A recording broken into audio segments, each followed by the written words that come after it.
A verdade é que realmente o mundo está passando por uma geopolítica turbulenta, vai. Ah, não, isso não tenha dúvida. Que estamos passando por um período turbulento, não tenha dúvida. Desde a pandemia, né? Uhum. A pandemia já começou com uma reviravolta em termos de costumes, de autoritarismo do governo em cima dos indivíduos, que é uma coisa realmente que totalmente fora do comum. E a minha visão é que a gente está vivendo é uma continuação disso daí, no final das contas, porque esse desespero todo do Putin com essa guerra e coisa e tal tem muito a ver com o enfraquecimento que ele mesmo está sentindo devido a esses problemas econômicos todos. Faz sentido, na minha opinião. O que você acha, Nilma? Olha, nisso eu concordo completamente contigo, cara. E é o que mais me assusta, porque não sobre o Putin em específico, mas o autoritarismo que nós estamos vendo crescer a cada dia. É algo que tira o meu sono, é algo que as pessoas estão começando a perceber, algumas até se mobilizar na rua mesmo, que me deixa otimista, mas, infelizmente, é uma força muito poderosa, que usa muita dissimulação, que usa uma retórica que, às vezes, não parece ser tão autoritária, para pegar um exemplo como o do Trudeau, por exemplo.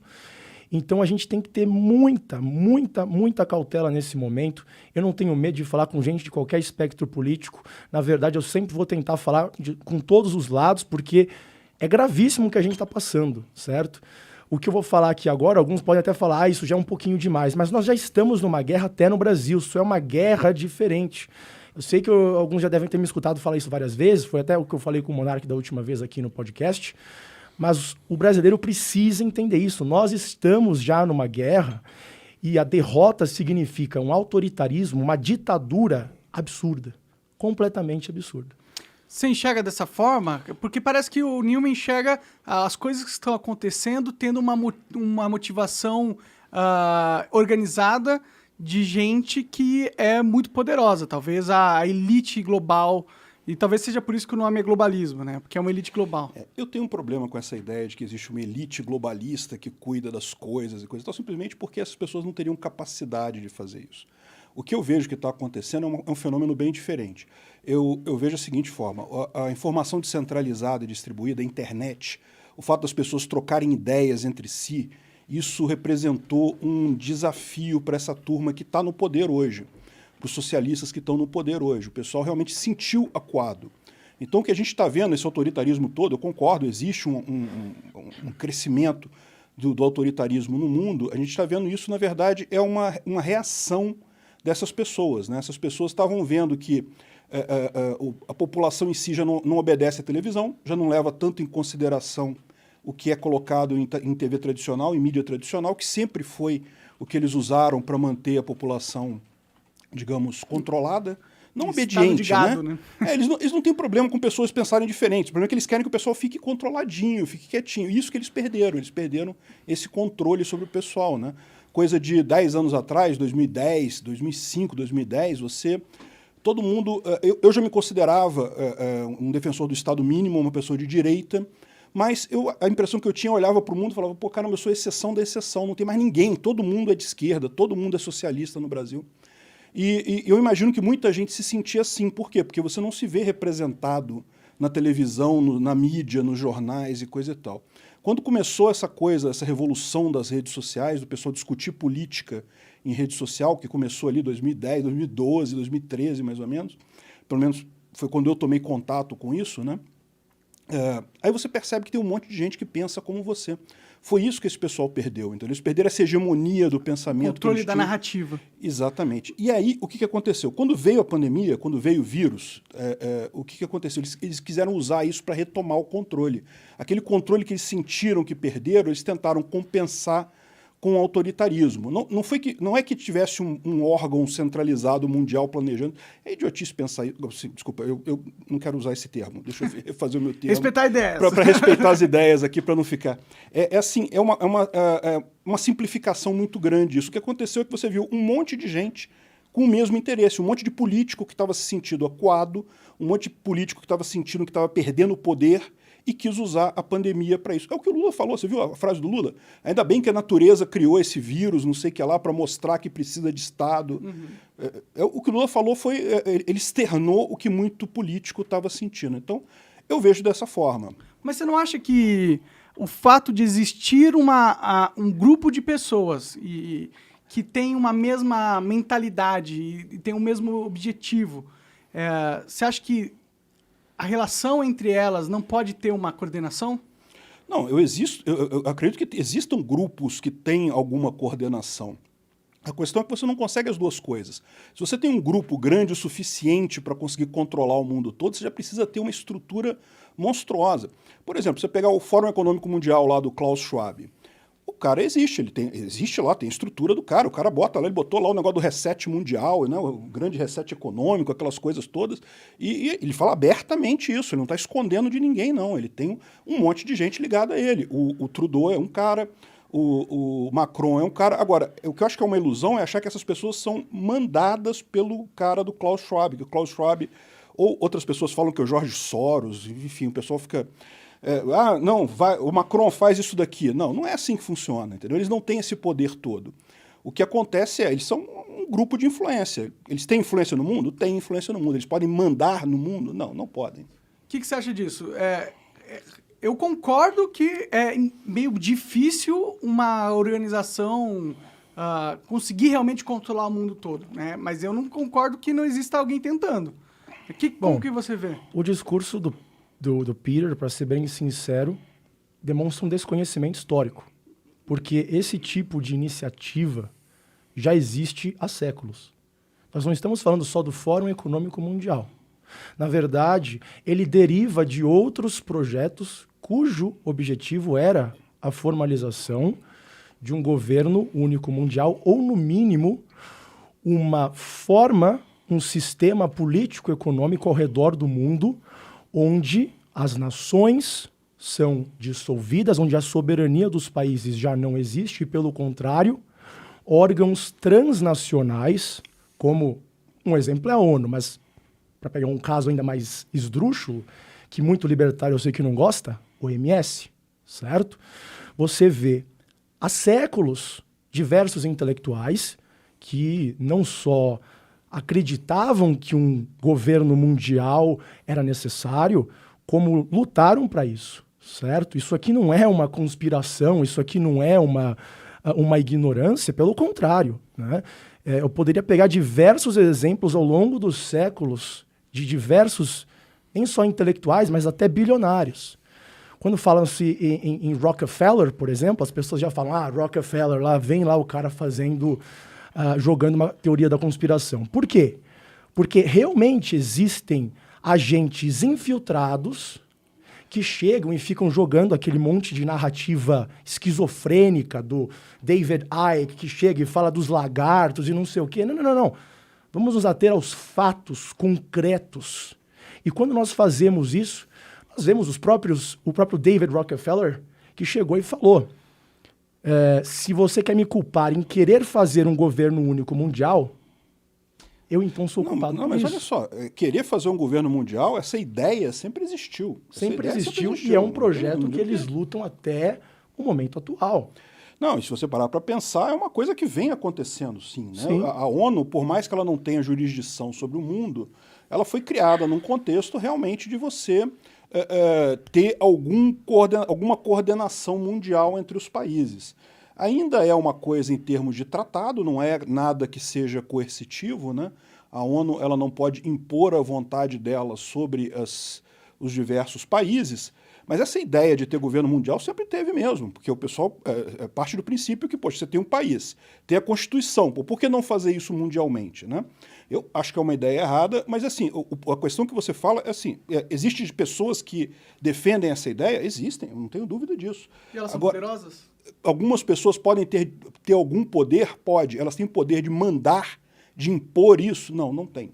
Não, com certeza eles não conseguem impor nada. E eu acho difícil de conseguirem. Eu acho difícil conseguir, tá? Porque o que acontece, na verdade, é o seguinte, para você impor um poder centralizado, você vai ter que tirar poder dos países. E hoje em dia... Não é isso que eles estão fazendo? É exatamente isso que eles estão fazendo. Não, eu sei, mas eles não vão conseguir fazer isso. Ah, tá. Mas eles não estão conseguindo. Não estão conseguindo. O que eles estão fazendo? O que eles avançaram nessa técnica? É só você ver no Canadá. Bloquearam a conta de qualquer pessoa que doou. Uma decisão do Trudeau. Uma decisão do Trudeau. Não foi uma decisão do... que é controlado praticamente pelo Klaus Schwab. Bom, aí é que nós temos o problema, entendeu? Eu não acredito que o Klaus Schwab tenha a capacidade... Ele pode ter influenciado o Trudeau? Pode. Ele mandou o Trudeau, vai lá e faz isso. Sim. Não fez. Sabe por quê? É muito fácil você fazer isso com um político. Muito fácil. Muito fácil. Por isso que a maioria dos políticos são marionetes. Como que faz isso com político? Como que faz isso? É. Você pega um político degenerado, pedófilo, filma ele transando com uma criança, pronto, você tem Jeffrey Epstein. E não é à toa que Jeffrey Epstein sendo só um dos, tá? Tem vários outros aí que só não foram expostos. Ele foi aí um alerta para as pessoas calarem a boca. Você faz esse sistema de chantagem e pronto. O político vai fazer o que você quiser. Quem que estava lá no avião do Jeffrey Epstein? Bill Clinton. Donald Trump está lá em algumas fotos, certo? A elite ocidental inteira. Então é muito fácil. É só você ter um serviço de inteligência capaz, acabou. Então o Newman está argumentando que existe mecanismos de poder que conseguem formar grupos através de chantagem e que esse grupo é gigantesco. E tem muita gente que tem o rabo preso com esse serviço de inteligência. Meio que esse é o argumento, assim. Pois é, eu não vejo muito esse tipo de coisa em termos de evidência, né? Assim, que alguém pode ser chantageado, o político pode ser chantageado, pode.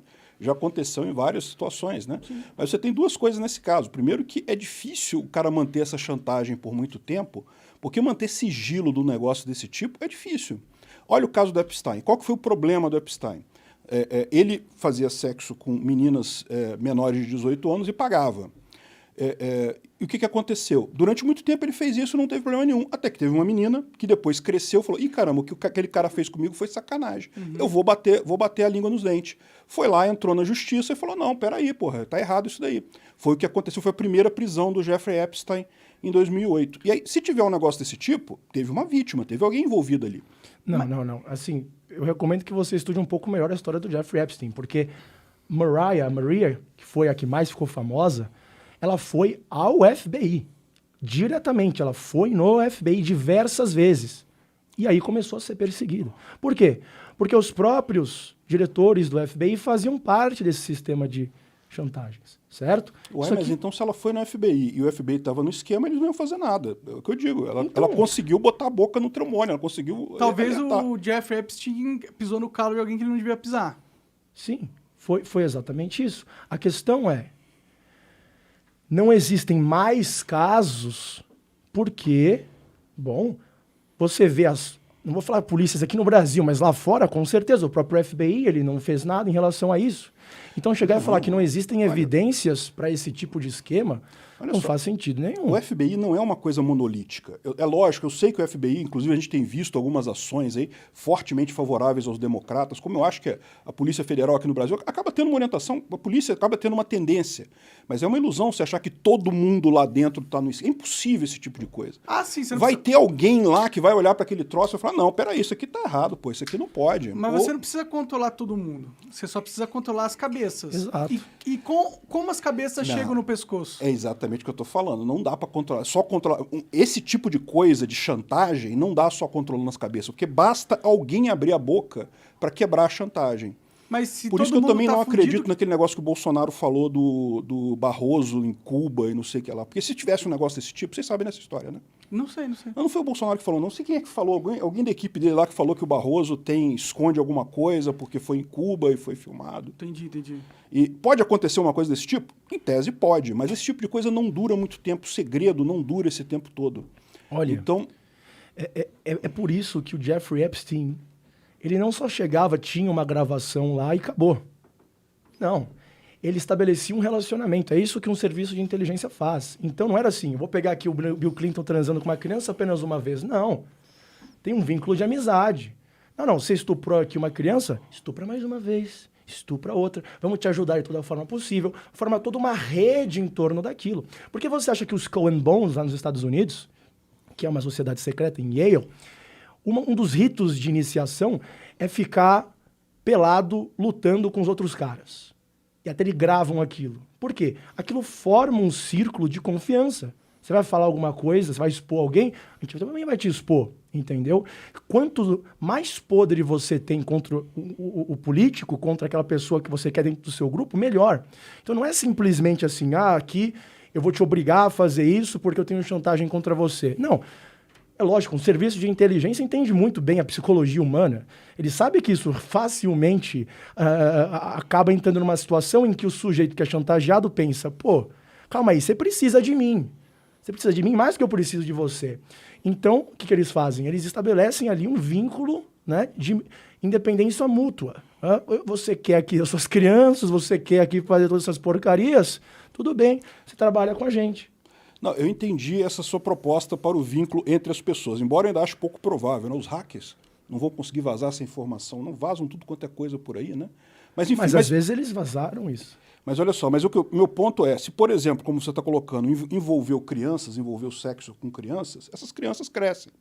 Em algum momento, alguma dessas crianças vai virar, ou a mãe dessas crianças, ou o pai dessas crianças, vai virar e vai falar, olha só, está acontecendo isso assim, assim, está fazendo investigar, tem que investigar. Já aconteceram esses casos? Já aconteceram esses casos. Alguns não foram para a mídia exatamente porque a própria mídia mainstream, principalmente, abafa esses casos. Se vocês quiserem ver um exemplo disso, entre no canal da Whitney Webb. Ela não tem mais no YouTube porque ela foi banida. Chama Unlimited Hangout. Ela foi e entrevistou uma mulher que foi lá estuprada pelo Jeffrey Epstein. Ela descreve todas as pessoas envolvidas, o que o Donald Trump fez com ela, como que o FBI traiu a confiança dela, dedurou ela, como ela foi perseguida e assim em diante, ameaças de morte. Então não é algo assim simples. Vai tentar expor, colocar a boca no trombone quando você está lidando com um bilionário, quando você está lidando com um cara que é uma pessoa com muito poder político ou até mesmo policial. Não é possível fazer isso. Você acaba de assistir um corte do Monarch Talks. Agradeço demais, mas se você quiser ver o vídeo na íntegra e acompanhar ao vivo todas as transmissões, você tem que ir lá no rumble.com/monarch para não perder nada. Segue a gente lá.